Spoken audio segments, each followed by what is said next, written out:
We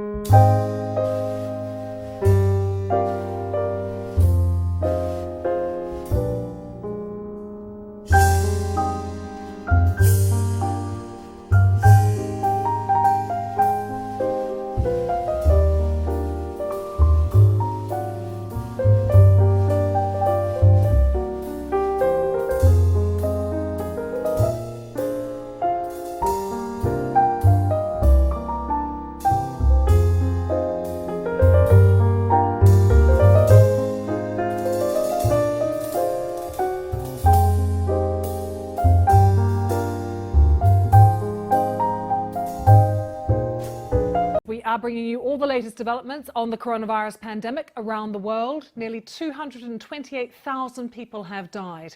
But let's start in South Korea, once one of the worst hit countries. It has recorded no new domestically transmitted cases for the first time since the outbreak peaked 2 months ago. South Korea, though, has some. They have recorded no new cases of coronavirus. That's after one of the toughest responses to the pandemic. It is not often we start the program with good news. Let's take you straight to Seoul. We can join the BBC's Laura Bicker, who is there for us. What a landmark moment, Laura. How did they do it?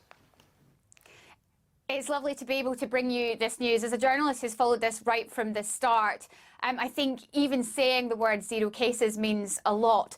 They really went after this virus. They were ready for this pandemic. They had a test prepared within a few days of the first confirmed case. They then set up a number of labs, 100 labs, to process those test results in a few hours. 600 test centres were set up across the country, including 80 drive-throughs. Anyone who thought they had the virus could have a test. So that was the testing, all ready to go. Then came the tracing element, the tracking element. They tried to track down anyone who could be potentially infected, and they used technology. Now, it's quite controversial, but they used CCTV, phone and bank records once someone was confirmed with the virus to map their movements.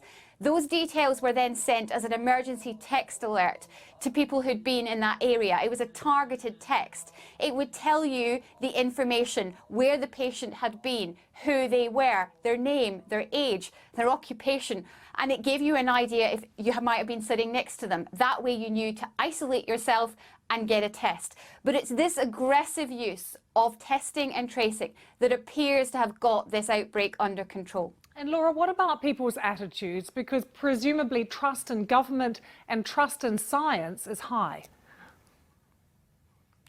I think one of the things that they did here that really made a difference was that they handed over all the daily briefings to the scientists.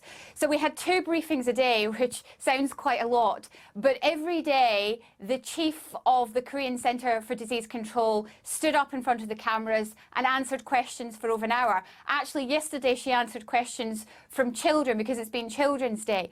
So it was that message. It came from the scientists, not the politicians. And I think that helped ensure the kind of feeling of transparency, the feeling that they were being told the information that they needed to hear.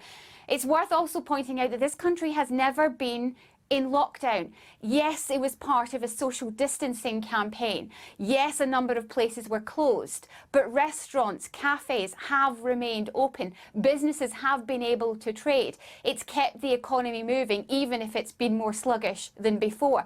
It's also worth remembering that all of these measures have meant that fewer than 250 people have died. Now, I was in the worst hit region of Daegu 2 months ago. Ambulances were queuing out the door, and doctors were telling me then that they would get this under control. I have to admit, at the time, I was entirely sceptical, but they have kept their word. They have been utterly determined.